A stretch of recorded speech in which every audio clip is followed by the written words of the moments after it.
আসসালামু আলাইকুম। সম্পূর্ণ ফ্রিতে কিন্তু আপনারা জিতে নিতে পারেন এই ২ টা TWS এবং এই ২ টি TWS জিততে হলে আপনাকে কি করতে হবে? আপনাকে আমাদের পেজে চলে যেতে হবে। আমাদের Facebook পেজে চলে যেতে হবে। আমাদের পেজটা ফলো দিতে হবে অ্যান্ড আমাদের পেজে টপ ফ্যান হতে হবে।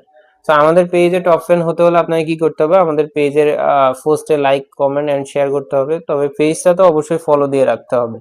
সো এই কন্ডিশন ২-৩ টা কন্ডিশন পূরণ করে টোটালি মেইনলি হচ্ছে যে টপ ফ্যান হতে হবে। টপ ফ্যান হলেই কিন্তু আপনি পেয়ে যাচ্ছেন সম্পূর্ণ ফ্রিতে এই ২ টি TWS অ্যান্ড আমাদের পেজ থেকে কিন্তু রেগুলারলি এই গিভওয়ে কিন্তু চলতেই থাকে। টপ ফ্যানের উপরে, এনগেজমেন্টের উপরে অথবা যেকোনো একটা বিষয়ের উপরে কিন্তু আমরা কিন্তু প্রতি মাসে একটা গিভওয়ের অ্যারেঞ্জমেন্টস করে থাকি। সো যারা হচ্ছে যে আমাদের এই গিভওয়েতে অংশগ্রহণ করতে চাচ্ছেন তারা এখনই চলে যান আমাদের ফেসবুক পেজে। আমাদের পেজে যুক্ত হয়ে কিন্তু আপনি জিততে পারেন সম্পূর্ণ ফ্রিতে এই ২ টি TWS।